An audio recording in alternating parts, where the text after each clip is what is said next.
स्वस्ति श्री गणेशाय नमः। ओम श्री सरस्वत्यै नमः। ओम नमः श्री परमहंसास्वादित चरणकमलचिन्मकरन्दाय भक्तजनमानसनिवासाय श्रीरामचन्द्राय नमामि सद्गुरुं शान्तं सच्चिदानन्दविग्रहं पूर्णब्रह्मपरानन्द मीशमालन्दिवल्लभम्। ॐ पूर्णमदः पूर्णमिदं पूर्णात् पूर्णमुदच्यते पूर्णस्य पूर्णमादाय पूर्णमेवावशिष्यते। ओम शांतिः शांतिः शांतिः। अनंत कोटी ब्रह्मांड नायक परमात्म्याच्या असीम कृपेने, परमपूज्य प्रातस्मरणीय स्वामीजींच्या कृपेने श्री चांगदेव 65 या वेदांतातील उच्च कोटीच्या ग्रंथाचा विचार करण्याकरता आपण उपस्थित झालेलो आहोत। आणि आज तृतीय दिवशी प्रथम सत्रामध्ये आपला प्रवेश होतो आहे। कालपर्यंत आपण स्वस्ति श्री वटेषु या पहिल्या ओवीतील प्रथम चरणाचा विचार केलेला आहे। आणि जो लपोनी जगदाभासू इथून पुढे तिसऱ्या ओवीपर्यंत ज्ञानोबारायांनी परमात्म्याचं तटस्थ लक्षणाने वर्णन केलेलं आहे। लक्षण म्हणजे काय आणि लक्षणात प्रकार किती, असे दोन प्रश्न उपस्थित होतात। तर लक्षण शब्दाचा अर्थ असा केलेला आहे, अतिव्याप्ती अव्याप्ती असंभव दूषणत्रयरहितः असाधारण धर्मो लक्षणम। अतिव्याप्ती अव्याप्ती आणि असंभव या लक्षणांच्या 3 दोषांनी रहित असलेला जो धर्म, त्यालाच लक्षण असं म्हणतात। किंवा सजातीय विजातीय व्यावर्तकः लक्ष्यगतः कश्चिल लोक प्रसिद्धः आकारः लक्षणम, अशी एक व्याख्या आहे की आपल्या लक्ष्याला सजातीय आणि विजातीय पदार्थांपासून पृथक करणारा त्या लक्ष्याचा एखादा लोकप्रसिद्ध आकार हेच त्या लक्ष्याचं असलेलं लक्षण असतं।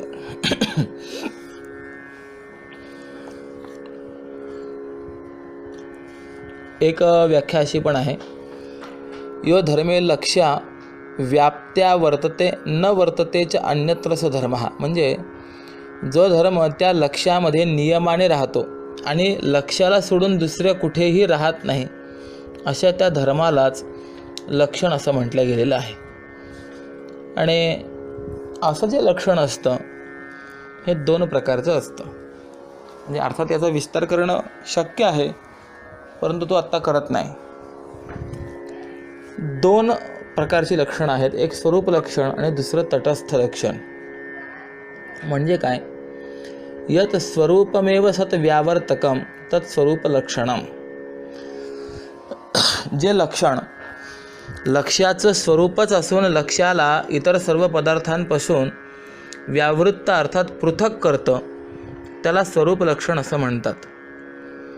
हे स्वरूप लक्षण जे आहे लक्ष्यामध्ये नित्य असतं आणि यामुळे लक्ष्याचं ज्ञान झाल्यावरही ते आपल्या लक्ष्यामध्ये नित्य राहत असतं।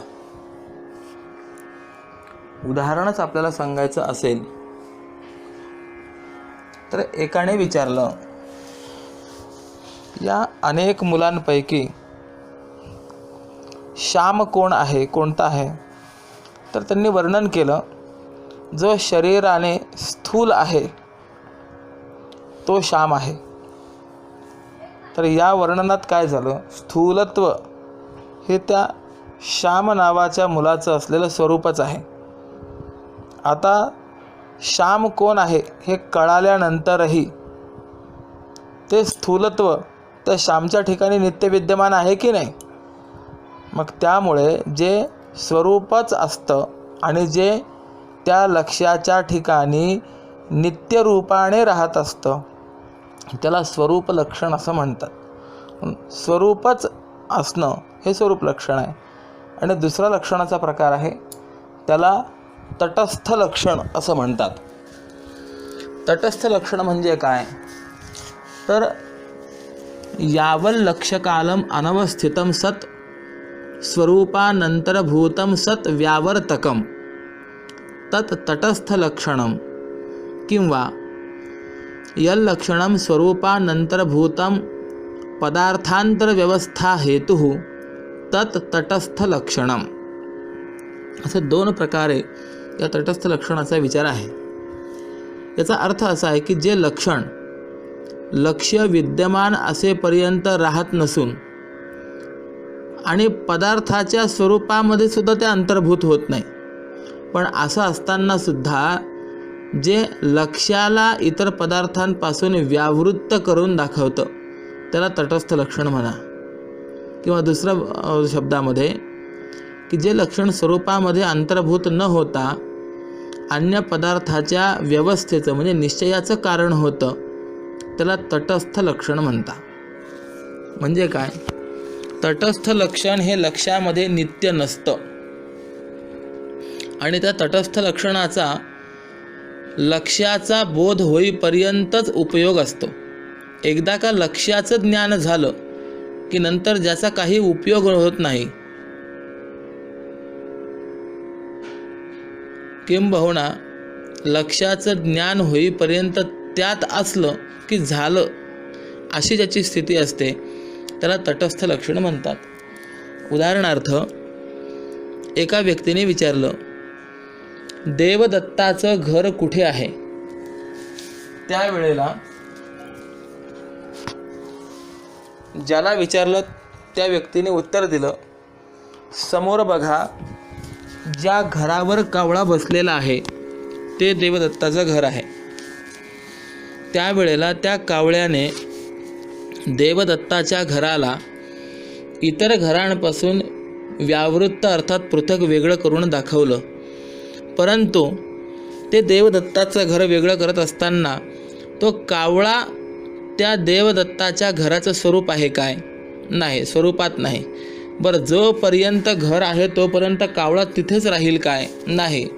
तर म्हणजे याचा अर्थ असा आहे की कावळा हा देवदत्ताच्या घराच्या स्वरूपाचाही भाग नाही आणि कायमस्वरूपी तो घरावरच राहणार आहे असंही नाही. पण असं असतानाही त्या कावळ्याने देवदत्ताचं घर मात्र वेगळं करून दाखवलं. म्हणून स्वरूपात अंतर्भूत न होता नित्य नियमाने त्या लक्ष्याच्या ठिकाणी न राहता त्या लक्ष्याला इतर पदार्थांपासून व्यावृत्त करणारं जे असतं त्याला तटस्थ लक्षण म्हणतात. आणि असं हे तटस्थ लक्षण जे आहे या तिसऱ्या ओवीपर्यंत ज्ञानोबरायांनी सांगितलेलं आहे. जो लपोनी जगदा भासू दावी याचा अर्थ असा की जोच्या लपण्याचं जग आहे. जो लपला म्हणजे तो परमात्मा लपला. जो या शब्दाने अर्थ या ठिकाणी परमात्मा घ्यायचा आहे. तो परमात्मा लपला. त्या परमात्म्याचं यथार्थ ज्ञान झालं नाही, त्या परमात्म्याचा अनुभव झाला नाही की त्या अज्ञानाच्या काळात परमात्मज्ञानाच्या काळात परमात्म्याचं अज्ञान ज्या वेळेला आहे त्या काळात जग आहे. यावरूनच ज्ञानोबराय जगत कारणाचा विचार सांगतात असं सिद्ध होतं. कारण असं आहे आपण ज्या जगात वावरतो त्याचा वाद नाही, पण त्या जगाच्या कारणाचा वाद आहे. किंबहुना या पुढे जर सांगायचं असेल तर जगात 4 भूतांपर्यंत वाद आहे नाही, पण आकाशापासून वाद आहे. कारण प्रत्यक्षवादी जे चार्वाक आहेत त्यांचा जर आपण विचार केला तर ते पृथ्वी, जल, तेज आणि वायू हे 4 भूत मानतात, कारण की ते प्रत्यक्षवादी आहेत ना. ज्यांचं प्रत्यक्ष होतं त्याविषयी त्यांच्या अंतःकरणात सत्यत्व बुद्धी असल्यामुळे ते नाही असं म्हणत नाहीत. परंतु आकाश याचं प्रत्यक्ष होत नसल्यामुळे आकाश नाही म्हणणारे आहेत.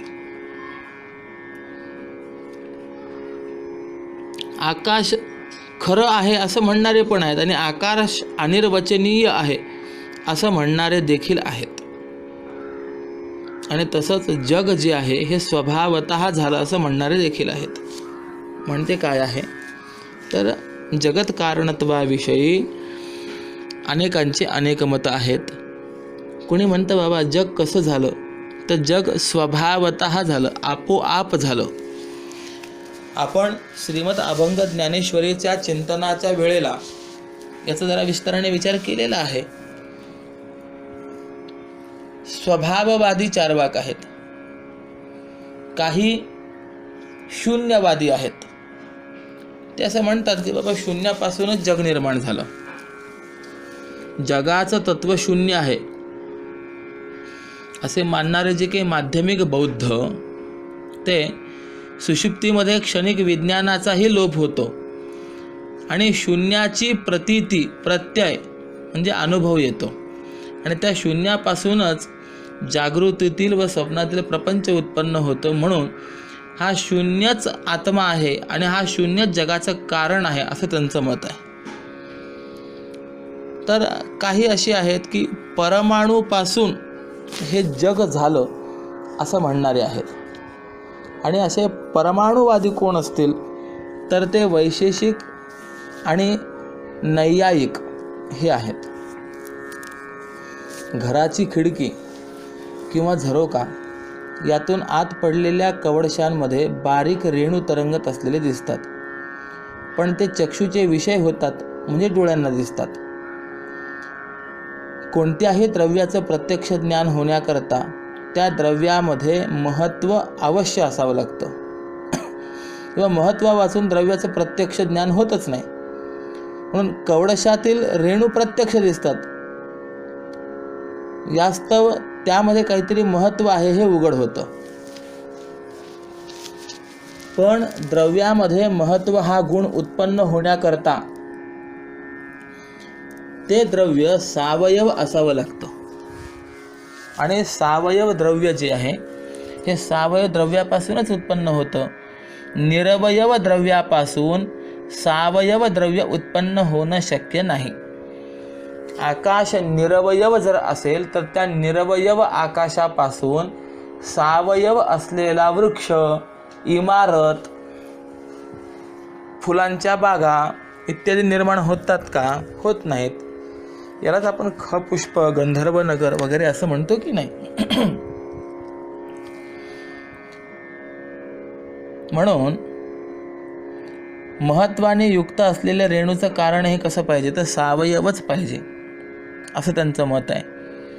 आणि त्यांचे जे अवयव तेच परमाणू असून ते स्वतः निरवयव आहेत असं अनुमान या नैयायिकांनी दिलं. कारण परमाणूंचे देखील अवयव मानले तर त्या अवयवांचे देखील आणखी अवयव मानावे लागतील आणि अशी अवयवांची अविच्छिन्न परंपरा मानू लागलो तर अनवस्था नावाचा दोष येईल. म्हणून पृथ्वी, जल, तेज आणि वायू या 4 सावयव द्रव्यांचा जो अतिसूक्ष्म भाग की ज्याच्यापेक्षा अधिक भागांची कल्पना करता येत नाही त्यालाच परमाणू म्हणा. आणि तो परमाणू जो आहे तो क्रियावान आहे, 1 अतींद्रिय आहे, 2 निरवयव आहे, 3 आणि नित्य आहे, 4.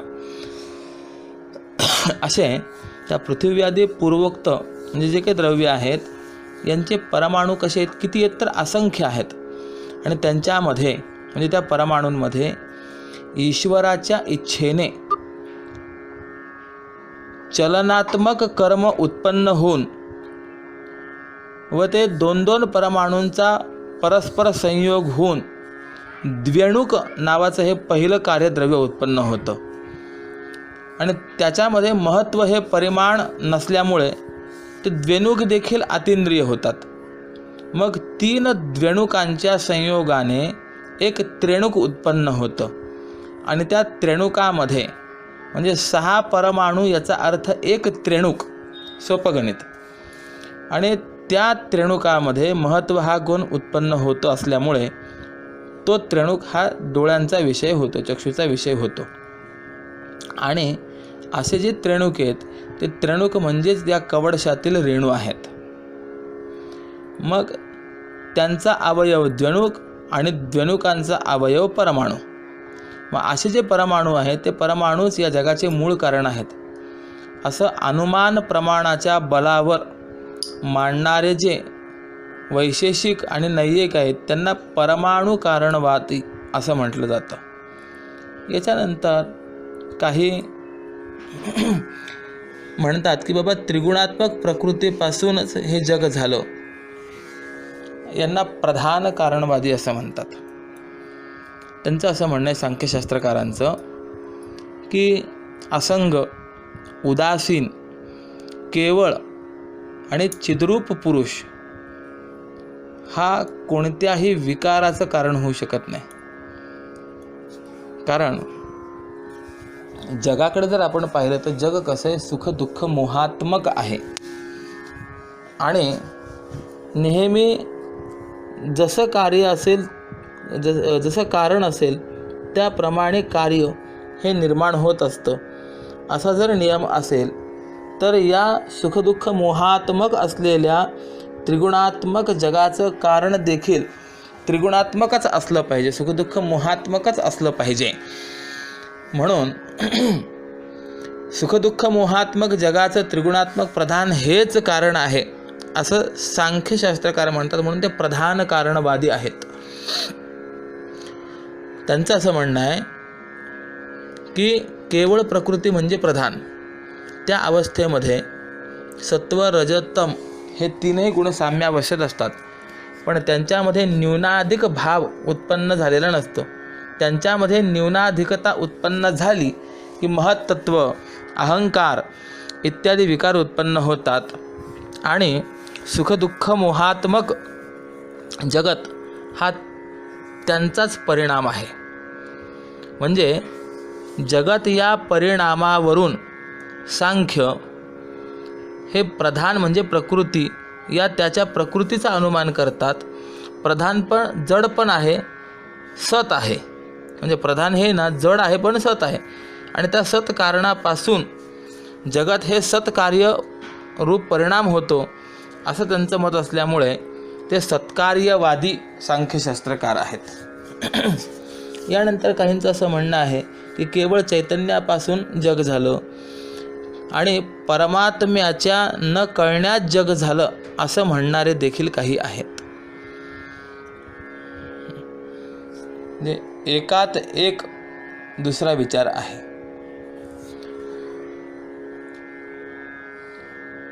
ज्ञानोबराय म्हणतात की जग झालं कसं, तर परमात्म तत्व हे न कळालं म्हणून त्या परमात्म तत्व न कळण्याचा परिणाम सृष्टी आहे असं सांगतात. किंबहुना थोडासा असा विचार आपल्याला सांगता येईल की जगत कारणाचा आणि जगाचा उहापोह ज्यात केला जातो त्याला वेदांतशास्त्र म्हणावं आणि जगात कसं वागावं हे ज्यामध्ये सांगितलं जातं त्याला पूर्वमीमांसाशास्त्र म्हणायचं आहे. म्हणून एका कोटीने असं सांगता येईल, जगात कसं वागावं हे सांगणारं पूर्वकर्मशास्त्र, जगात कशी आणि कुणाची उपासना करावी हे सांगणारं भक्तिशास्त्र आणि जगाचं कारण काय हे सांगणारं वेदांतशास्त्र आहे.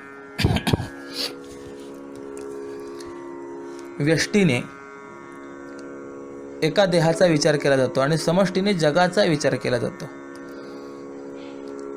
मग एका देहाचा विचार केला काय आणि सगळ्या जगाचा विचार केला काय, अर्थ एकच आहे. तेव्हा जगत कारण काय आहे हेच यातून सांगतात. कशातून सांगतात? जो लपोनी जगदा भासू, जो स्वतः लपून म्हणजे स्वतःच्या अज्ञानामध्ये या जगताचा भास दाखवतो तो. थोडक्यात सांगायचं काय, दोरीवरती सर्प भासला तर ज्या वेळेला दोरीचं अज्ञान आहे त्याच वेळेला मिथ्या सर्पाचा भास आहे, आणि ज्या वेळेला दोरीचं ज्ञान होईल त्यावेळेला मिथ्या सर्प हा बाधित होतो, तो नष्ट होतो, म्हणजे त्याचा प्रत्यय येत नाही. हे जसं आहे त्याप्रमाणे परमात्मा अधिष्ठानभूत असलेला परमात्मा, जसं सर्पाध्यासाला अधिष्ठान काय आहे? दोरी. दोरीचं ज्या वेळेला ज्ञान नाही त्यावेळेला सर्पाचं ज्ञान आहे, आणि ज्या वेळेला दोरीचं ज्ञान आहे त्यावेळेला सर्पाचं ज्ञान बाधित होतं. त्याप्रमाणे ज्या वेळेला परमात्माचं ज्ञान आहे त्यावेळेला जगत प्रपंच नाही, आणि ज्या वेळेला परमात्म ज्ञान नाही त्याच वेळेला जगत प्रपंच आहे. किंवा परमात्म ज्ञान झालं की तो जगत प्रपंच जो आहे, हा जो आकार आहे तो बाधित होतो. हाच विचार या ठिकाणी सांगितलेला आहे. जगत कारणाचा जर आपण विचार केला, म्हणजे हे सर्व कशा करता सांगतोय, माऊलींचा सिद्धांत असा आहे, जग झालं कसं तर देवाचं स्वरूप कळालं नाही म्हणून जग झालं, हा सिद्धांत माऊली या ठिकाणी सांगतात. हे महत्त्वाचं आहे. हां, म्हणजे जगत कारणतेचा विचार माऊली करतात. जगत कारणाच्या बाबतीमध्ये स्वभाववाद, शून्यवाद, आरंभवाद, परिणामवाद, विवर्तवाद, आणि या विवर्तवादाच्या पोटात सृष्टीदृष्टीवाद, दृष्टीसृष्टीवाद आणि अजातवाद अशा अनेक प्रक्रिया आहेत. थोडासा जर आपण विचार केला तर आरंभवादात कार्यकारणाचा भेद आहे, परिणामवादात कार्यकारणाचा अभेद आहे, पूर्वमीमांसेमध्ये कार्यकारणाचा भेदाभेद आहे. पण हे तिघेही चुकले. या तिघांनाही वेदांतशास्त्राने उत्तरं दिली की भेद आहे पण स्वरूपात नाही, आणि अभेद आहे पण व्यवहारात नाही. म्हणून भेदाभेद जे आहेत हे एकत्र राहत नाहीत. म्हणून असं सांगितलेलं आहे, कल्पित भेद आणि वास्तव अभेद हे पूर्वमीमांसकांना दिलेलं उत्तर. पारमार्थिक भेद नाही हे नैयायिकांना दिलेलं उत्तर, आणि व्यावहारिक अभेद नाही हे सांख्यशास्त्रकारांना दिलेलं उत्तर आहे. कारण असं आहे, सांख्यशास्त्रकार नैयायिकांना म्हणतात कार्यकारणाचा भेद असेल तर आम्ही आमचं कारण काढून घेतो, नंतर कार्य दाखवा. म्हणजे प्रकृती काढून घेतो, मग तुम्ही जगतरूपी कार्य दाखवा. उदाहरणार्थ, माती काढली तर घट राहील काय, सोनं काढून घेतलं तर अलंकार राहील काय, आणि तंतू काढून घेतले तर पट राहील काय. मागे पण एकदा उदाहरण दिलं होतं. लग्न ठरलं, लग्नाची खरेदी करण्याकरता म्हणून गेले, आणि त्यावेळेला सोन्याचा एक सुंदर नेकलेस आवडला, आकार आवडला. या गिरायकाने सोनाराला विचारलं, दादा काय किंमत आहे? सोनाराने सांगितलं, अहो ₹1,00,000 किंमत आहे. अहो एवढी किंमत ₹1,00,000? सोनाराने सांगितलं, त्यात 2 तोळे सोनं आहे. त्यावेळेला त्या ग्राहकाने सांगितलं, सोनार दादा एवढे ₹1,00,000 देऊन हा नेकलेस खरेदी करण्याची ताकद नाही, पण नेकलेस तर घ्यायचा आहे. असं करा दादा, यातील जेवढं सोनं आहे तेवढं काढून घ्या, बाकीचा नेकलेस आम्हाला द्या. असं जर म्हणेल तो ग्राहक तर हे शक्य आहे काय? नाही. म्हणजे ज्याप्रमाणे सोनं काढून घेतलं तर अलंकार राहत नाही, तंतू काढून घेतले तर पट राहत नाही. म्हणून त्या पद्धतीने प्रकृती जर बाजूला केली तर जगत कार्य राहत नाही, असं सांख्यशास्त्रकारांचं मत आहे.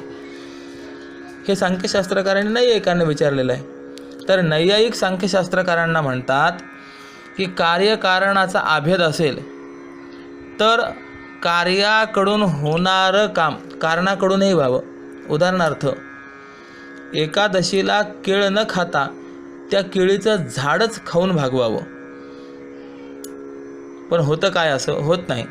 तर म्हणजे तात्पर्य काय? असा नैयायिक व सांख्य या दोघांचा वाद सतत चालू आहे.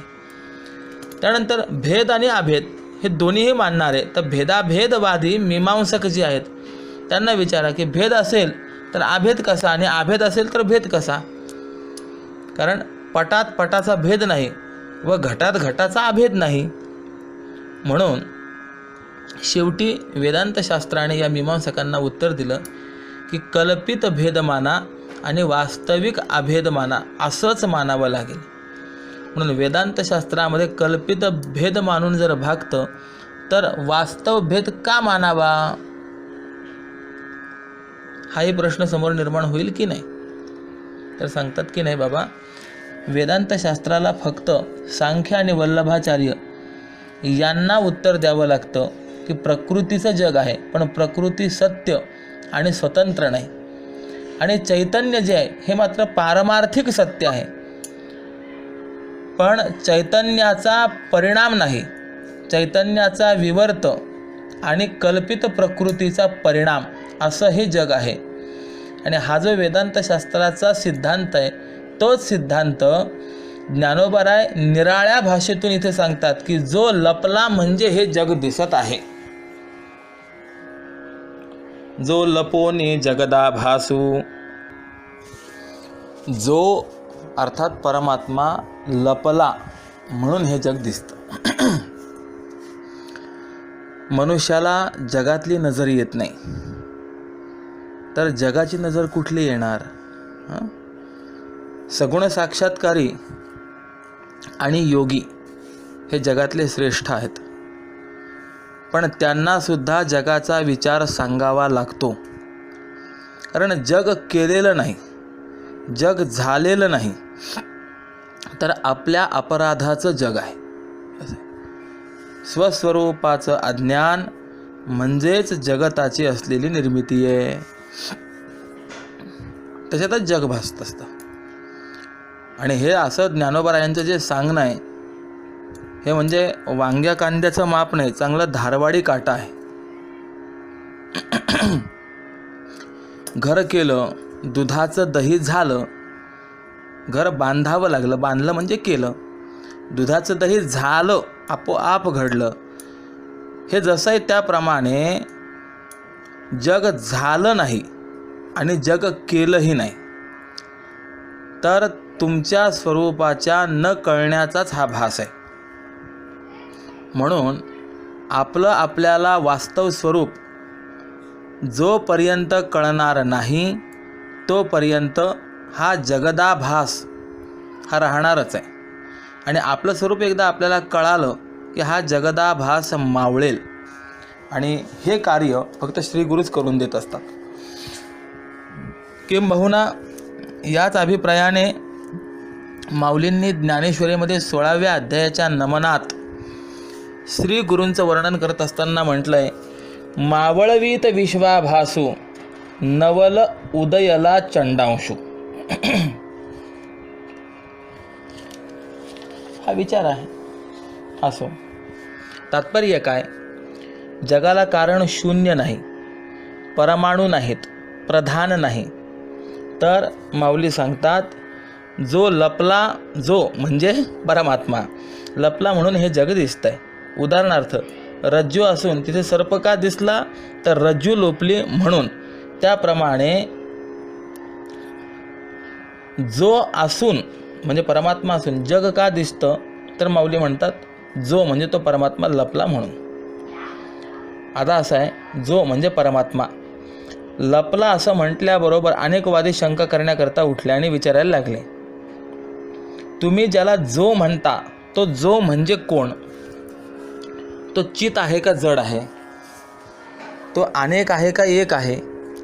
तो व्यापक आहे का परिच्छिन्न आहे? तो सर्वज्ञ आहे का अल्पज्ञ आहे? तो नित्य आहे का अनित्य आहे? तो कशाने लपला? त्याला कोणी झाकलं? कसं झाकलं? का झाकलं? म्हणजे याचा अर्थ असा आहे महाराज की जो लपोनी जगदा भासू असं म्हणत असताना जो हा जो शब्द आहे या शब्दाचं चिंतन करण्याकरता एवढं सगळं चिंतन आपल्याला करावं लागेल.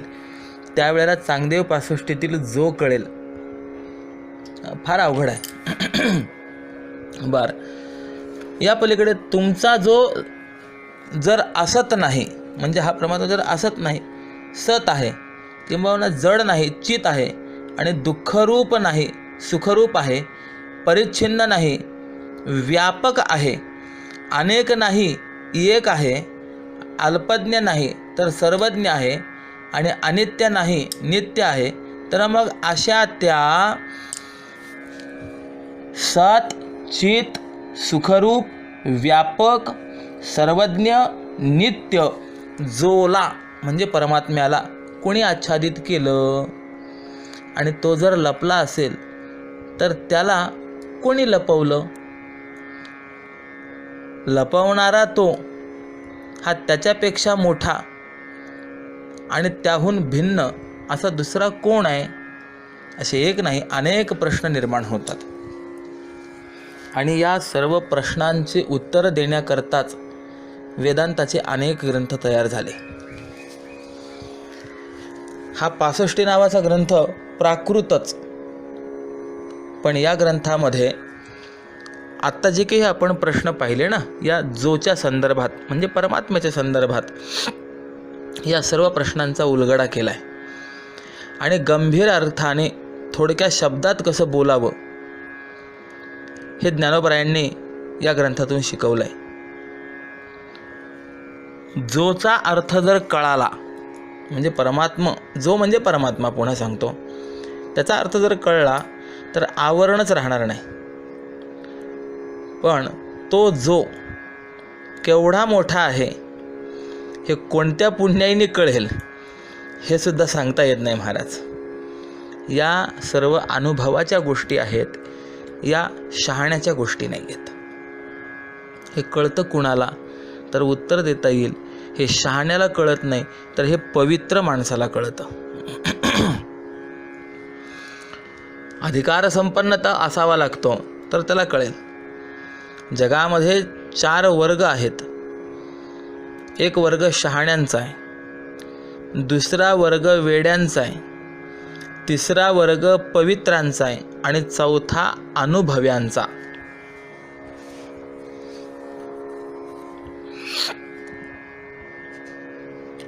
काही अशी आहेत की तर्काप्रमाणे श्रुतीचा अर्थ लावतात, ते तार्किक आहेत आणि तत्वाचा अनुभव ज्याला आला असेल त्याला अनुभवी असं म्हणायचं आहे. मग आपल्याला जो कळला नाही का, जो नाही म्हणजे जो म्हणजे परमात्मा आपल्याला कळाला नाही का, नाहीच येतो, तर जो नाही असे म्हणणारे शून्यवादी, जो कसा तरी कळला असे आपण आहेत आणि तुम्हाला असा जो आहे तसा कळला नाही असे सांगणारे जे आहेत तर ते वेदांती आहेत. मी प्रत्येक वेळेला जे जो असा शब्द वापरतोय त्या जो शब्दाचा अर्थ परमात्मा लावून घ्यायचा आहे. जसं वकिली भाषेमध्ये पहिले नाव, पत्ता वगैरे सर्व लिहिलेलं असतं आणि यानंतर त्या दस्तामध्ये लिहून घेणार किंवा लिहून देणार किंवा आम्ही आणि तुम्ही असा शब्द प्रयोग केलेला असतो.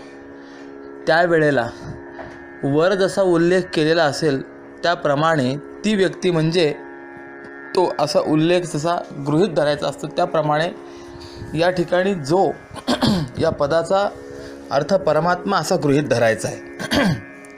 म्हणून या जोचं स्वरूप यथार्थ कळणं हे सहसा सोपं नाही. जीवाने जोचा शोध लावावा आणि तो जर केला तर स्वस्वरूप आपल्याला कळतं आणि हा जो कळला तर हे जग दिसतच नाही आणि जो जर कळला नाही तर जग दिसल्या वाचून राहत नाही. म्हणून ज्याच्या त्याच्या न कळण्यात जग दिसतं व धर्मधर्म टिकतो म्हणून जगात येतो व जगात येतो म्हणून सुखदुःख भोगतो, असा परस्पर संबंध आहे. तात्पर्य काय? हे जग सुखदुःखावर जगलं आहे आणि सुखदुःखाचं कारण जर काही असेल तर ते स्व न कळल्यामुळे ते टिकलं आहे. थोडासा विचार करा, मुक्त पुरुषाला सुखदुःख नाहीत का? आहेत ना, पण त्याचं कारण त्याला कळलेलं असतं. आणि सृष्टी ही सुखदुःखावर जगली आहे आणि सुखदुःख हे धर्माधर्मावर म्हणजे पाप पुण्यावर जगले आहेत. आणि पाप पुण्य हे न कळण्यावर जगलेत. म्हणजे या रीतीने जर आपण विचार केला तर जगाचं मूळ उपादान कारण काय आहे तर न कळणं हेच आहे. बघा, कळलं नाही, जोचं स्वरूप कळालं नाही, मी कोण कळालं नाही, ब्रह्मस्वरूप कळालं नाही, यामुळे धर्माधर्म झाले म्हणजे पाप पुण्य झाले. पाप पुण्यामुळे सुखदुःख आणि सुखदुःखामुळेच सृष्टी. म्हणून जग जर घालवायचं असेल तर सर्वात प्रथम न कळणं हे घालवलं पाहिजे. आणि असं आहे, जो कळाला एकदा की त्या जोचं न कळणं राहत नाही, म्हणजेच तत्कार्य जगही राहत नाही.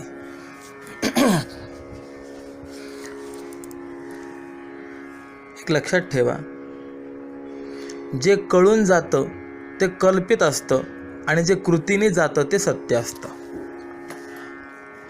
जे कळाल्यामुळे ज्याचा बाध होत असतो ते कल्पित असतं. ज्ञान निवर्त्य जे आहे ते कल्पित असतं आणि कृती निवर्त्य जे असेल, क्रिया निवर्त्य जे असेल ते सत्य असतं. जगताचा जर आपण विचार केला तर जगत हे क्रिया निवर्त्य नाही, जगत हे ज्ञान निवर्त्य आहे. उदाहरण सांगतो, दोरीवरती सर्प भासला तर त्या सर्पाच्या निवृत्तीकरता आपण काठी वगैरे आणली, वाजंत्री वाजवली, पंचांग पाहिलं, काहीतरी उपयोग होईल काय? भासलेला सर्प जाईल काय? जाणार नाही. किंबहुना माऊलीने देखील म्हटलेलं आहे, एरवी दोराची या उरगा, डांगा मिळविता पैगा, तो शिणची वाऊगा केला होय. कल्पित असलेल्या सर्पाच्या निवृत्तीकरता, दोरीवरती भासलेल्या सर्पाच्या निवृत्तीकरता काठी मिळवणं वगैरे जी जी काही क्रिया म्हणून आहे ती क्रिया करून उपयोग नाही. तर केवळ प्रकाश हवाय, अधिष्ठानाचं ज्ञान हवंय. अधिष्ठान ज्ञान झालं की जसा तो कल्पित सर्प जो आहे तो निवृत्त होत असतो. म्हणजे कल्पित पदार्थाची निवृत्ती कशाने झाली? कळल्यामुळे झाले. काय कळल्यामुळे? तर अधिष्ठान ज्ञान झालं की त्या अध्यस्थाची निवृत्ती होत असते. आणि जे कृतीने जात असतं ते सत्य असतं. असा वेदांताचा नियम आहे. उदाहरणार्थ, रज्जूवर भासलेला सर्प आणि स्वप्नात दिसलेला वाघ हे दोन्ही सुद्धा रज्जू कळाली आणि जागृती प्राप्त झाली की जातात. स्वप्नात दिसलेला वाघ जागृती प्राप्त झाली की जातो आणि रज्जूवर भासलेला सर्प रज्जू कळाली की जातो. म्हणून हे दोन्ही कसे आहेत तर हे कल्पितच आहेत. आता या पलीकडे असं सांगेन मी की ज्ञानाचे एकंदरीत 3 प्रकार आहेत. एक जगाचं ज्ञान, 2 जगाच्या कारणाचं ज्ञान आणि 3 जगाच्या अधिष्ठानाचं ज्ञान, असे 3 प्रकार आहेत. तर या 3 ज्ञानांमध्ये अधिष्ठान ज्ञानाला विशेष महत्त्व आहे. कारण अधिष्ठानाचं ज्ञान नसेल तर जग दिसतं. बघा ना, सर्वं खलु इदं ब्रह्म असं वेदांतशास्त्राने अनेक ठिकाणी चिंतन केले आहे की नाही? सर्व काय आहे तर केवळ ब्रह्मच आहे. ब्रह्म हे जगताचं अधिष्ठान आहे. पण ते अधिष्ठान ज्ञान झालं नाही की जग दिसायला लागतं. म्हणजे जगत रूपाने जग दिसतं. सोनं जोपर्यंत कळत नाही तोपर्यंत सोन्याचेच परंतु वेगवेगळे असलेले अलंकार दिसतात, अलंकार भासतात. पण ज्या वेळेला सोनं कळतं त्यावेळेला आकाराला महत्त्व राहत नाही, त्याची दृष्टी सोन्यापर्यंत राहते. या उपाधी माझे गुप्त चैतन्य असे सर्वगत, ते तत्वज्ञ संत स्वीकारिती. म्हणून अधिष्ठानाचं ज्ञान नसलं तर जग दिसतं, आणि हे जे दिसलेलं जग आहे हे जर कळालं नाही तर ते खरं वाटतं. म्हणून न कळण्याचं न कळणं असेल तर जग सत्य वाटतं. म्हणून न कळण्याचं न कळणं जर गेलं तर जग सत्यत्व बुद्धी जाते आणि बद्धता जाते, आणि न कळणं गेलं की जगही जातं. बघा, भाषा थोडीशी अवघड आहे. न कळण्याचं न कळणं गेलं तर जगत सत्यत्व बुद्धी जाते, आणि न कळणं गेलं तर जग जातं. म्हणून प्रतीती दोन, एक जगत सत्यत्व प्रतीती, आणि दोन जगन मिथ्यात्व प्रतीती, आणि तीन स्वस्वरूप प्रतीती. जीवनमुक्त पुरुषाला जगप्रतीती येईल, पण ती सत्यत्वानेच येईल असं नाही, तर मिथ्यात्वाने येईल. म्हणून आपण बघा ना, सांगदेवांना समाधीत जग भासत होतं का? नाही. पण तरीसुद्धा सांगदेव मुक्त झाले नाही, कारण सत्यत्वाचे संस्कार त्यांच्या ठिकाणी होते. बरं, जीवनमुक्त महात्मा जो आहे त्याला जग दिसतं, पण जगत दिसत असूनही तो मुक्त का? कारण त्या जगताच्या विषयी त्याच्या ठिकाणी सत्यत्व बुद्धी नाही.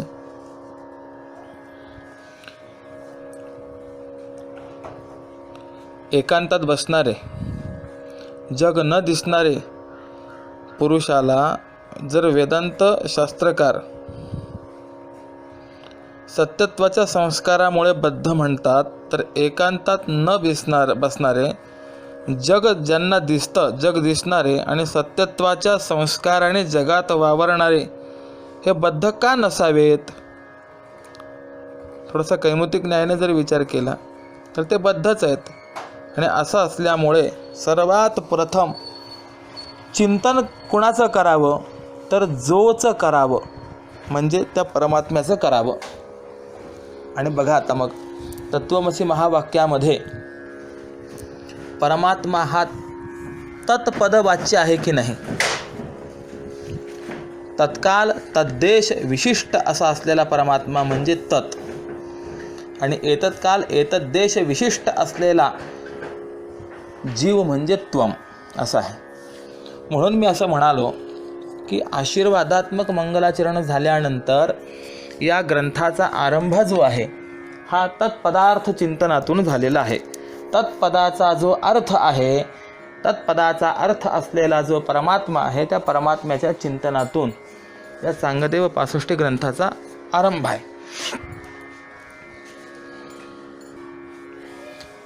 त्रिकाला बाधित पारमार्थिक सत्य परमात्मा वस्तू म्हणजे जो, हा जो जेवढा मोठा आहे तेवढा मोठा कोणीच नाही, म्हणून त्याला ब्रह्म असं म्हटलं जातं.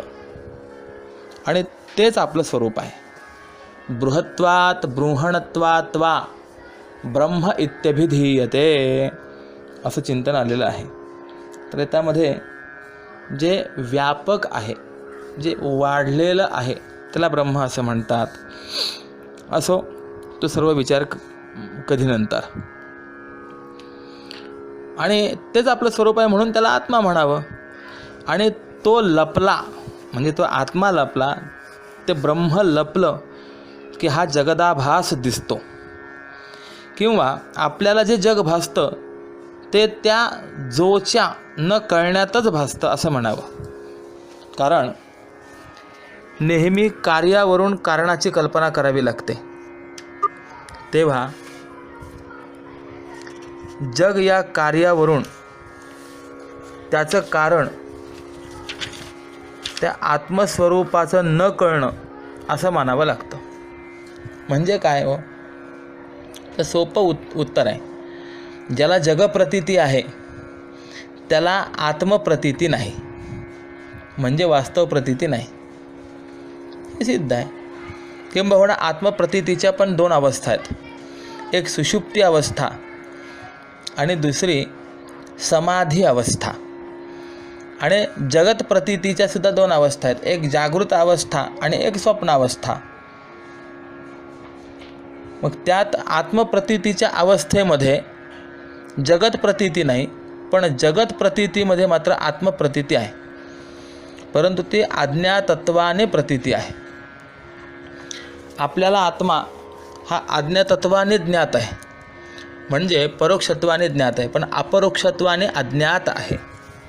परोक्ष आणि अपरोक्ष असे दोन शब्द या ठिकाणी आले बघा.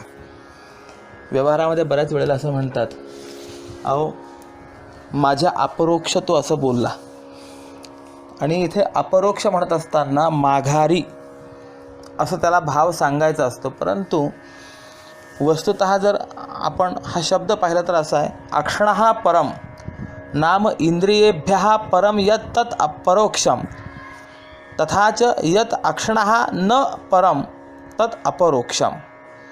म्हणजे जे इंद्रियांच्या पलीकडे अर्थात मागे आहे त्याला परोक्ष म्हणावं, आणि जे इंद्रियांच्या परोक्ष नाही म्हणजे माघारी नाही अर्थात प्रत्यक्ष समोर आहे त्याला अपरोक्ष म्हणावं. तर याचा अर्थ असा आहे की आत्मा किंवा ते ब्रह्म आपल्याला ज्ञात आहे, पण कसं परोक्षत्वाने ज्ञात आहे, म्हणजे फक्त शब्दाने ज्ञात आहे. शास्त्रकारांनी चिंतन केलेलं असावं, आत्मा असा आहे, तो सच्चिदानंद रूप आहे, तो व्यापक आहे, तो निर्विकार आहे, तो शुद्ध आहे, तो निस्संग आहे. एवढं फक्त आपल्याला शब्दाने तो ज्ञात आहे, परंतु अपरोक्षत्वाने तो ज्ञात आहे काय तर नाही, अज्ञात आहे. म्हणजे आपल्याला प्रत्यक्ष झाला आहे का तो, आपल्याला त्याचा अनुभव आहे का तर नाही. म्हणून आपल्याला आत्मा कसा आहे, परोक्षत्वाने ज्ञात आणि अपरोक्षत्वाने अज्ञात. आणि नास्तिकांना जर पाहिलं तर अज्ञातत्वाने अज्ञात आहे, आणि मुक्त पुरुषाला जर पाहिलं तर ज्ञातत्वाने ज्ञात आहे, असा विचार आपल्याला करता येतो. किंबहुना असं सांगता येईल, ज्याला ज्ञातत्वाने तो परमात्मा ज्ञात आहे त्याला जग भासत नाही. म्हणजे ज्याला प्रत्यक्ष अनुभव आहे, अपरोक्षानुभव ज्याच्या ठिकाणी आहे त्याला जग भासत नाही. आणि ज्याला सामान्यत्वाने तो परमात्मा ज्ञात आहे त्याला जग भासतं. ज्ञानोबा यांचा जर आपण विचार केला तर अपरोक्षत्वाने परमात्मा त्यांना ज्ञात असल्यामुळे त्यांना जग भासत नाही. सर्वं खलु इदं ब्रह्म किंबहुना हे सर्व जगत म्हणजे वस्तुप्रभा. जे जे भेटे भूत ते मानिजे भगवंत हा भक्तियोग जाण निश्चित माझा, हे ज्ञानोबा बोलतात. चांगदेवासारख्यांना तो आत्मा परब्रह्म परमात्मा ज्ञात आहे, परंतु सामान्यत्वाने ज्ञात आहे, म्हणून त्यांना जग भासतं.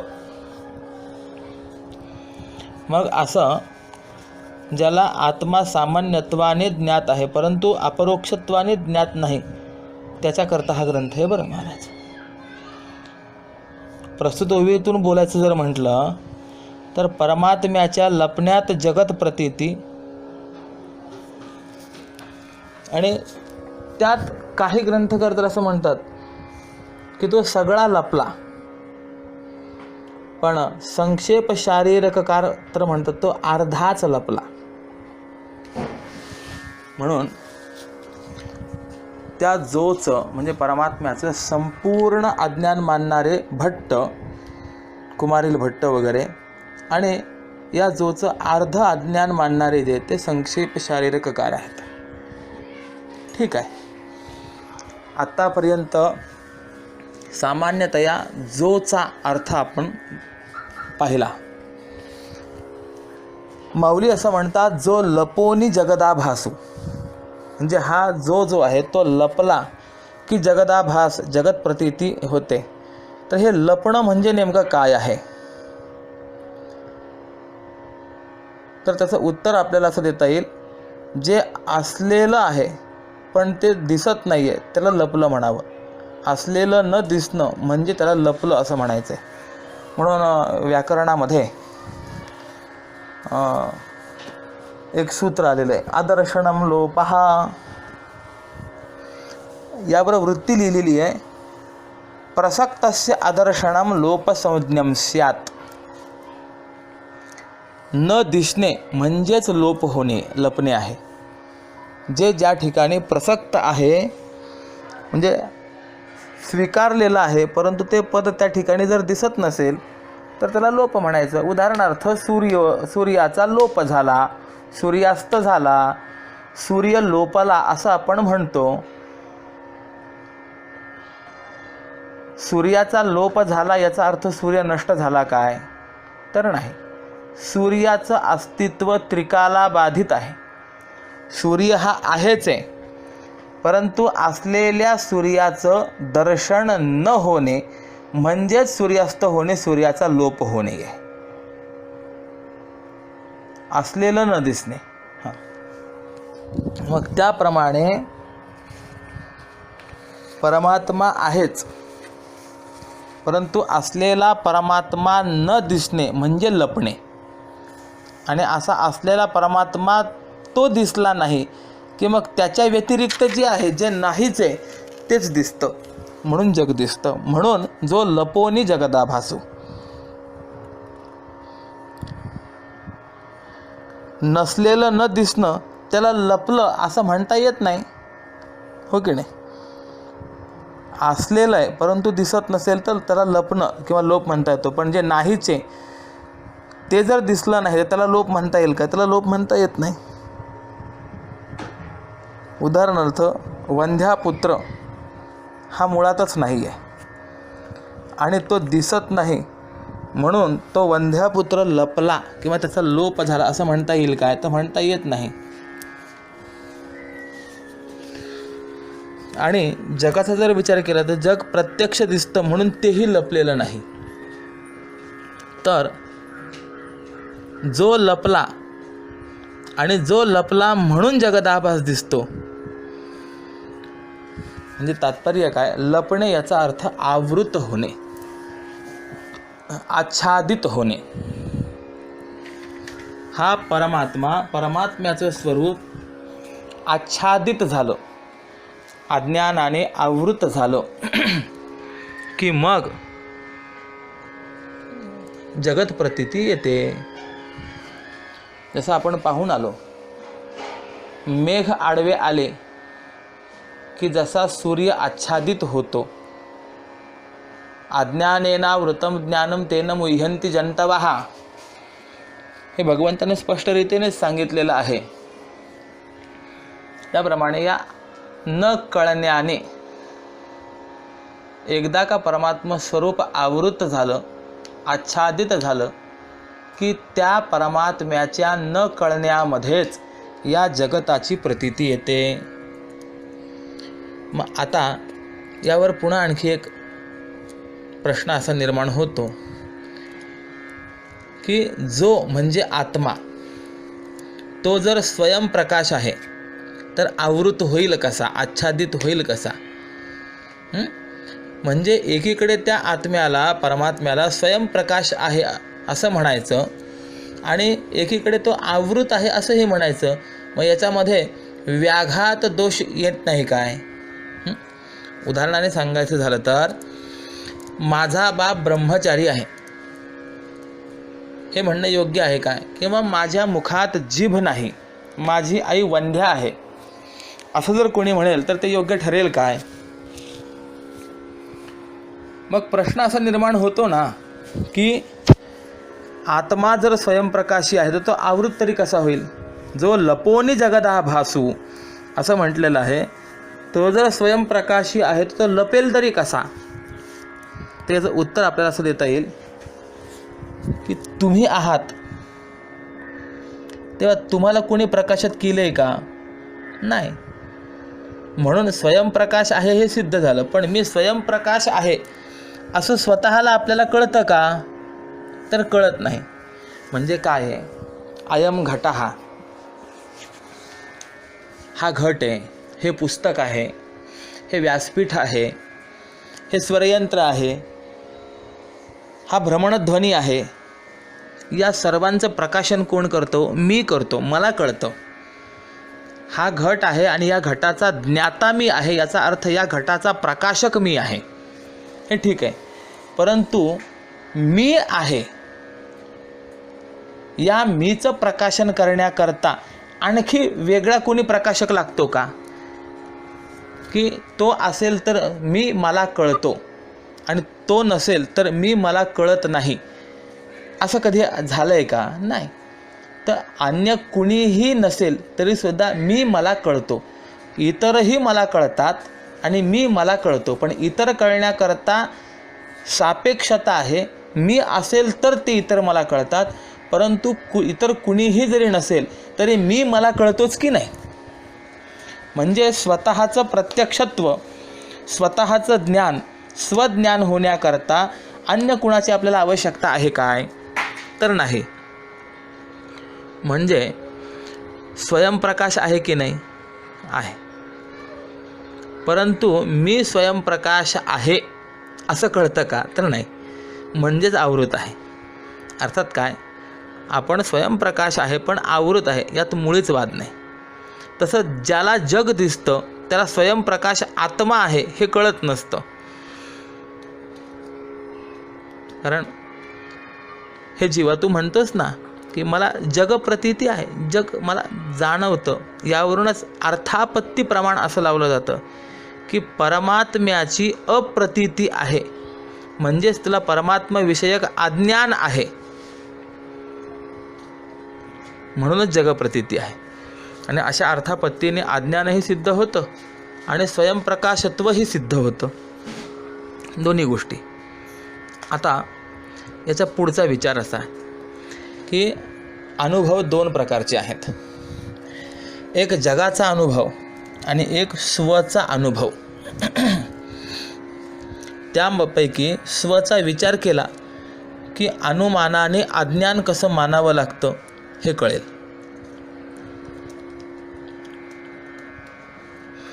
या आत्मस्वरूपात किंवा आत्म्यात प्रथम अज्ञान आणि नंतर भ्रम असं नाही, उलट भ्रमामुळेच अज्ञान स्वीकारावं लागतं.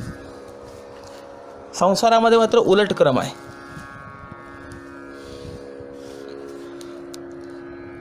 संसारात जसा क्रम आहे, अगोदर घरामध्ये पुरुष असतो, नंतर बायको येते, नंतर मुलगा होतो, तसा इथे क्रम नाही. तर इथे दोन प्रत्यक्ष आहेत, म्हणून तिसरं अनुमान प्रमाणाने अज्ञान स्वीकारावं लागतं. आणि यात प्रत्यक्ष प्रमाणाचा विषय काय आहे तर जग आहे, आणि शब्द प्रमाणाचा विषय परमात्मा आहे. हे दोन्ही प्रत्यक्षच आहेत की नाही. जग आपल्याला कसं कळतं? शब्दाने कळत नाही, जग आपल्याला प्रत्यक्ष कळतं.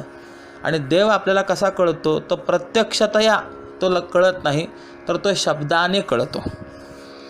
देवाविषयी शब्द प्रमाण आपल्याकडे प्रत्यक्ष आहे आणि जगाविषयी प्रत्यक्ष प्रमाण, इंद्रिय गोचरता त्याच्या ठिकाणी असल्यामुळे ते प्रत्यक्ष आहे. म्हणून मध्ये तिसरं अनुमान मानावं लागतं. प्रत्यक्ष प्रमाणाने जगाचं प्रत्यक्ष आणि शब्द प्रमाणाने आत्मप्रत्यक्ष होतं. म्हणून अज्ञानाची सिद्धी जी आहे ही जगदरूप हेतूवरून अनुमानाने होते. आपल्याला जग हे विशेष रूपाने माहिती आहे आणि आत्मा हा कसा आहे? सामान्य रूपाने माहिती आहे. आणि जी वस्तू सामान्यतः ज्ञात असते त्या अर्थी त्या वस्तूचं विशेष रूपाने अज्ञान हे स्वीकारावंच लागतं की नाही. किंबहुना बऱ्याच वेळेला असंही आहे, एखाद्या गोष्टीचं विशेष रूपाने असलेलं ज्ञान याचा दुसरा अर्थ असा होतो की तद व्यतिरिक्त गोष्टींमध्ये तो पूर्ण अज्ञानी असतो. उदाहरणार्थ, एक जण डॉक्टर झाले आणि ते नेत्ररोग तज्ज्ञ झाले. आता तज्ज्ञ या शब्दाचा खरा अर्थ काय? तर तज्ज्ञ या शब्दाचा खरा अर्थ असा आहे की बाकीच्या विषयात तो अज्ञ असतो. त्या नेत्ररोग तज्ज्ञाकडे एक हृदयविकाराचा रुग्ण गेला. त्यावेळेस त्यांनी सांगितलं, बाबा मी नेत्ररोग तज्ज्ञ आहे, म्हणजे हृदयरोगाविषयी मी पूर्णतः अज्ञ आहे. म्हणजे काय, जी वस्तू सामान्यतः ज्ञात असते त्या वस्तूचं विशेष रूपाने अज्ञान स्वीकारावं लागतं. याप्रमाणे आत्मा हा स्वयंप्रकाश असला तरी आमच्याकरता तो अज्ञानाने आवृत झालेला आहे, म्हणजेच लपला आहे. आणि तो लपला आहे म्हणूनच हे जग भासतं आहे.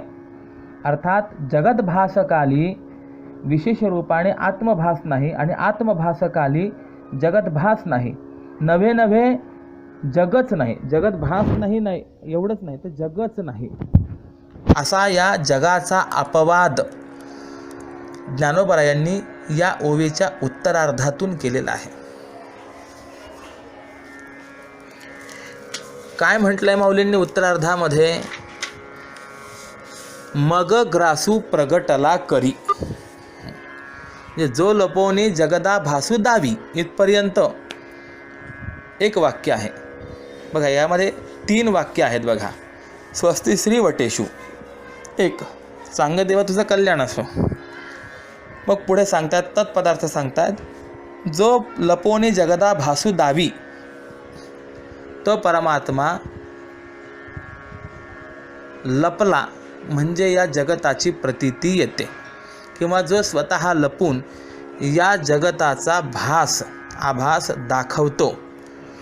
आणि मग या शब्दाचा अर्थ होतो नंतर, अनंतर. प्रगटला ग्रासू करी असा अन्वय आहे की तो प्रगटला, त्या परमात्म स्वरूपाचं यथार्थ ज्ञान झालं की मग जगदाभासू ग्रासू करी, त्या जगदाभासाचा जगत प्रतीतीचा तो ग्रास करतो, म्हणजे जगत प्रतीती बाधित करतो. जगदरूप अर्थाध्यासाचा आणि त्याच्या ज्ञानरूप ज्ञानाध्यासाचा तो बाध करतो, असा त्याचा अर्थ आपल्याला घेता येईल. मग प्रगटला ग्रासू करी म्हणजे तो प्रगट झाला. कोण? जो प्रगट झाला, परमात्मा प्रगट झाला की जगदाभासू ग्रासू करी, जगाचा लोप होतो. याचा स्पष्ट अर्थ असा की जग प्रतीतीत त्याचा लोप असतो आणि त्याच्या ज्ञात अवस्थेमध्ये जगच नसतं. म्हणून माऊलींनी ग्रासू करी असा शब्द लिहिलेला आहे. कारण की एकदा का ग्रास केला, एकदा का आत्मप्रतीती आली, जगत मिथ्यात्व एकदा निश्चित झालं की त्यानंतर पुन्हा तो कधीही जगत सत्य आहे असं मानत नाही. एकदा का कळालं की ही दोरी आहे, हा सर्प नाही, त्यानंतर लाख वेळेला जरी ती दोरी समोर आली तरीसुद्धा पुन्हा त्या दोरीवरती सर्पभ्रांती होण्याचा संभव नाही. म्हणून त्या सर्पाचा तिथे ग्रासच झाला, गिळूनच टाकला, समाप्तच झाला. किंबहुना यापेक्षाही सूक्ष्मचिंतन केलं तर नुसतं ग्रासू करी एवढंच नाही तर सकारण ग्रासू करी असं आपल्याला म्हणता येईल. म्हणून मी उदाहरण जे दिलं की कल्पना करा, एकाच रज्जूवर एखाद्याला 3 ज्ञान झाले. कसे? प्रथम सर्प भासला 1, त्यानंतर माला भासली 2 आणि नंतर रज्जू भासली 3. मग यानंतर यामध्ये म्हणजे या उदाहरणात आत्ताच्या सर्पज्ञानानंतर माला भासली, त्यावेळेला काय झालं? मालेच्या ज्ञानाने सर्प आणि सर्पाच्या ज्ञानाचा ग्रास केला, पण सकारण ग्रास केला का? नाही. आणि ज्या वेळेला रज्जूचं ज्ञान झालं त्यावेळेला अधिष्ठान रज्जूच्या ज्ञानाने रज्जूचं अज्ञान व तत्कार्य मालेचं ज्ञान याची निवृत्ती होते. याला म्हणायचं सकारण ग्रास. मग हे जसं आहे ना त्याप्रमाणे गुरुकृपेने तो परमात्मा प्रगट झाला म्हणजे परमात्मा साक्षात्कार झाला तर अज्ञानासह तो कार्यरूप त्रिपुटीची निवृत्ती होते. म्हणून नुसता ग्रासुकरी म्हणण्यापेक्षाही सकारण ग्रासुकरी असं जर म्हटलं तर ते अधिक चांगलं वाटेल. किंबहुना सकारण ग्रासुकरी असं म्हणण्यातच ज्ञानोबरायांचं स्वच्छ मनोगत आहे. हे व्यक्त होण्याकरता पुढची ओवी जी आहे ही अत्यंत महत्त्वाची मला वाटते. या चांगदेव 65च्या दुसऱ्या ओवीमध्ये माऊली म्हणतात, प्रगटे तव तव न दिसे, लपे तव तव आभासे, प्रगटना लपाला असे, न खोम ताजो.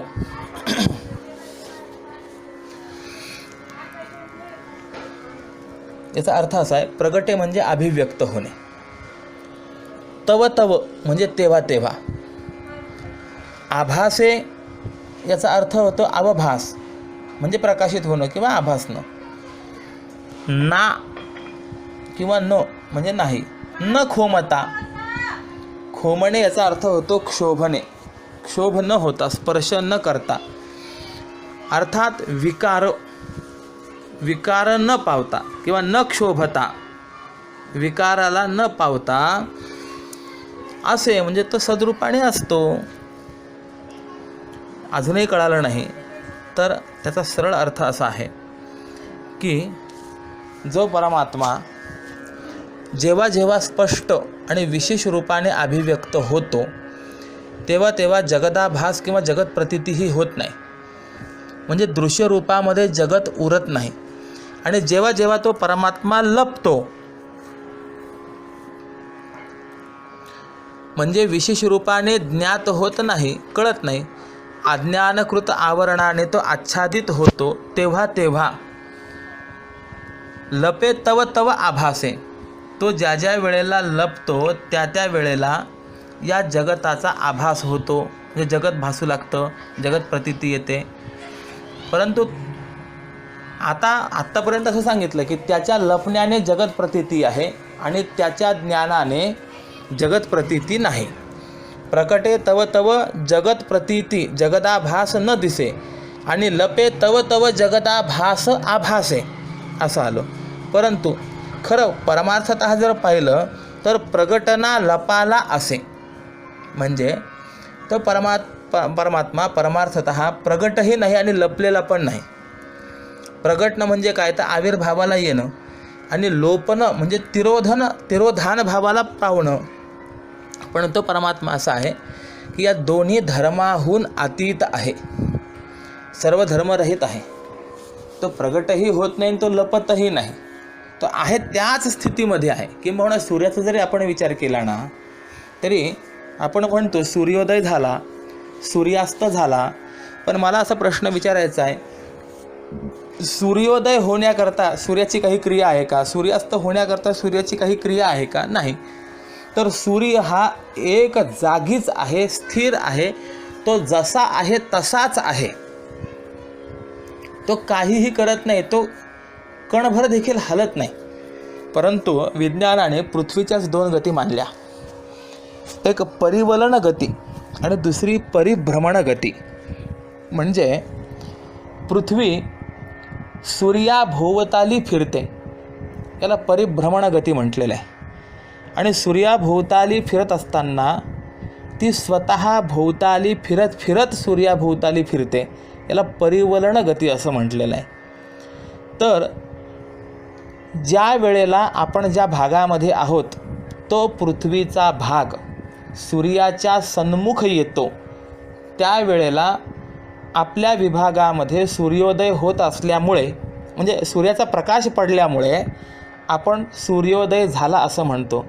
आणि ती पृथ्वी फिरत ज्या वेळेला आपला भाग हा सूर्याच्या विरुद्ध दिशेला जातो त्यावेळेला प्रकाश न राहिल्यामुळे आपण सूर्यास्त झाला, सूर्य लोपला असं म्हणतो.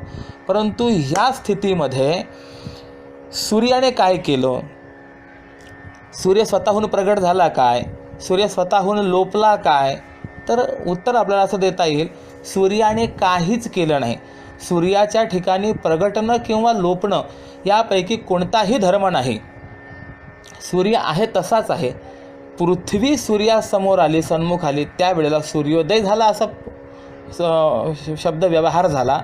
आणि ज्या वेळेला आपला विभाग सूर्याच्या विरुद्ध दिशेला गेला त्यावेळेला सूर्यास्त झाला, सूर्य लोपला असा शब्द व्यवहार झाला. पण या दोन्ही याच्यामध्ये सूर्य जसा स्थिर आहे त्याप्रमाणे तो परमात्मा प्रगट ना लपाला असे, म्हणजे आविर्भावाला येणं किंवा तिरोधान भावाला प्राप्त होणं या दोन्ही धर्माहून तो अतीत आहे, सर्व धर्मरहित आहे, अत्यंत निर्विशेष आहे. आणि न खोमता जो असे, न खोमता असे, आता जो म्हणजे तो परमात्माचा आहे. तर तो परमात्मा कसा आहे, स्वतः आपल्या स्वरूपाने यत किंचितही क्षोभ न पावता, म्हणजे विकाराला प्राप्त न होता त्या निर्विकार आणि स्वरूपात सच्चिदानंद अद्वय स्वरूपात काहीही बदल न होता जशाच्या तसा असतो. जसं आपण आता सूर्याचं वर्णन पाहून आलो ना, की तो जसा आहे तसा आहे, त्याच्यामध्ये कोणताही आविर्भाव किंवा तिरोधान भाव नाही. त्याप्रमाणे हा परमात्मा स्वस्वरूपाने निर्विकार, कोणत्याही प्रकारे क्षोभाला न प्राप्त होता सच्चिदानंदाद्वय स्वरूपामध्ये काहीही बदल न होता तो जशाच्या तसा आहेच, असतोच. याचा दुसरा अर्थ असा आपल्याला करता येईल की जसा जसा तो परमात्मा संशय विपर्यास रहित अपरोक्ष म्हणजे प्रत्यक्ष होतो, तसा तसा जगदाभास दिसत नाही. प्रगटे तव तव दिसे, लपे तव तव आभासे. परंतु जेव्हा जेव्हा तो अज्ञानाने आवृत होतो त्या वेळेला जगत प्रतीतीला येतं. परंतु परमार्थतः जर आपण विचार केला तर प्रकट ना लपाला तो परमात्मा अपरोक्ष ज्ञानालाही विषय होत नाही आणि अज्ञानालाही विषय होत नाही.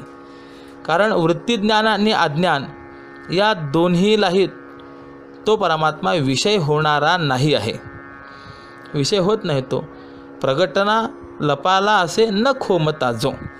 ठीक आहे. ओवेचा सामान्य अर्थ जो आहे हा आपल्या लक्षात आला. आता थोडासा याचा जर आपल्याला विचार करायचा असेल तर असं चिंतन आपल्याला करता येईल की पहिल्या ओवीमध्ये जग का दिसतं, तर तसं उत्तर दिलं की त्या परमात्म्याच्या लपण्यामध्ये हे जग दिसतं. परंतु आता या ओवीतून तो नेहमी लपत नाही असं सांगतात. म्हणून दोन भाव बघा. एक, परमात्मा प्रगटे तव तव जगदाभास न दिसे.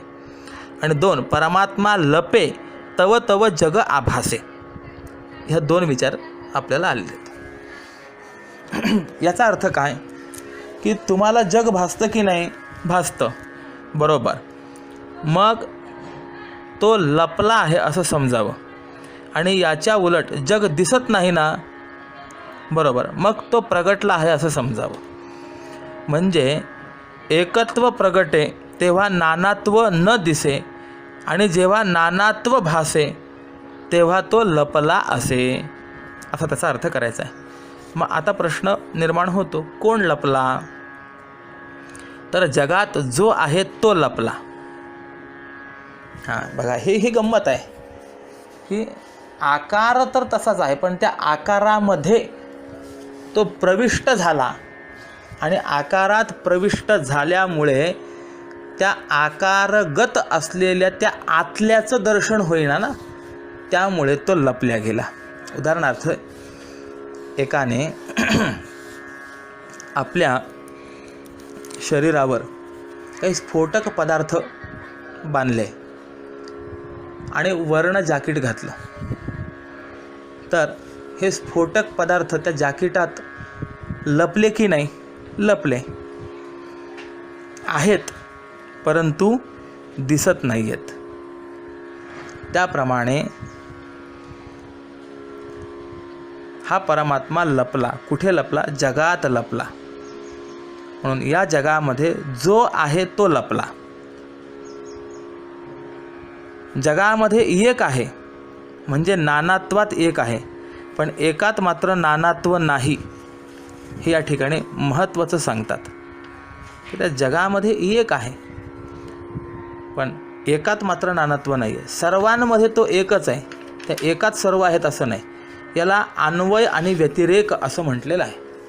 भागवताच्या प्रथम स्कंधाच्या पहिल्या श्लोकामध्ये देखील हा विचार आलेला आहे. जन्माद्यसयतोन्वयादितरतश्चार्थेष्वभिज्ञस्वराट तेणे ब्रह्महृदाय आदिकवये मुह्यन्ति यत्सूरयः तेजोवारि मृदा यथा विनिमयो यत्र त्रिसर्गो मृषा धाम्ना स्वेन सदा निरस्तकुहकं सत्यं परं धीमहि.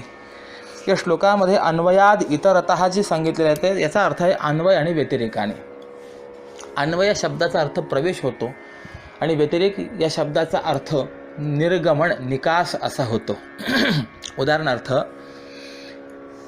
माळेमध्ये जेवढे मणी आहे त्या सर्व मण्यांमध्ये त्या सूत्राचा दोऱ्याचा प्रवेश आहे, म्हणजे मण्यांमध्ये सूत्राचा अन्वय आहे, परंतु दोऱ्यात मणी नाहीत, त्यामुळे या सूत्रामध्ये मण्यांचा व्यतिरेक आहे. त्याप्रमाणे किंवा मातीचा सर्व मृत्तिकामय पदार्थांमध्ये, मातीपासून निर्माण झालेल्या पदार्थांमध्ये अन्वय आहे, परंतु सर्व आकारांचा त्या मातीच्या ठिकाणी व्यतिरेक आहे. आकार असो अथवा नसो, माती ही राहणारच आहे, पण ज्या वेळेला आकार आहे त्यावेळेला आकाराच्या आकाराने नटलेली सुद्धा काय आहे तर मातीच आहे. अलंकार अनेक असतील, अलंकार आहेत त्याही वेळेला सोनं आहे, आणि अलंकार नसतील, अलंकाराचा आकार मोडून टाकला तरी त्यावेळेला उरलेलं जे आहे तर ते सोनंच आहे. म्हणजे अलंकाराच्या आकाराने नटलेलं सोनं आहे आणि आकार जरी बाजूला झाला तरी सोनंच आहे. म्हणून सोन्याचा अलंकारामध्ये अन्वय आणि अलंकारांचा सोन्यामध्ये व्यतिरेक आहे. त्याप्रमाणे जगत जर आपण पाहिलं तर जगतामध्ये नानात्व आहे, अनेकत्व आहे, पण या सर्व अनेकत्वात नानात्वात त्या एकाचा परमात्म्याचा अन्वय आहे, पण या परमात्म स्वरूपामध्ये मात्र या नानात्वाचा आणि अनेकत्वाचा व्यतिरेक आहे. म्हणूनच सर्वांमध्ये प्रविष्ट होऊन तो लपल्या गेला आणि एकत्वाने नांदतो, म्हणून त्याच्या ठिकाणी निर्विकारत्व आहे. तो क्षोभ न पावता, त्याच्या स्वरूपामध्ये काहीही बदल न होता जशाच्या तसा असतो, असा विचार ज्ञानोबा यांनी मांडलेला आहे. या ओवीचा आणखी असलेला जो विचार आहे हा पुढच्या सत्रामध्ये आपल्याला श्रवण करायला मिळेल. आत्ताचं हे वाङ्मयीन पुष्प स्वामीजींच्या चरणारविंदी समर्पित करतो आणि वाक्प्रपंचाला विराम देतो. ओम पूर्णमदः पूर्णमिदं पूर्णात् पूर्णमुदच्यते पूर्णस्य पूर्णमादाय पूर्णमेवावशिष्यते. ओम शांतिः शांतिः शांतिः. पुंडलीकवरदा हरिविठ्ठल श्री ज्ञानदेव तुकाराम पंढरीनाथ भगवान की जय. माऊली ज्ञानेश्वर महाराज की जय. जगद्गुरु श्री तुकाराम महाराज की जय. श्रीमद सच्चिदानंद स्वामी स्वरूपानंद महाराज की जय. नमः पार्वती पतये. हर हर महादेव हर. ओम राम कृष्ण हरी.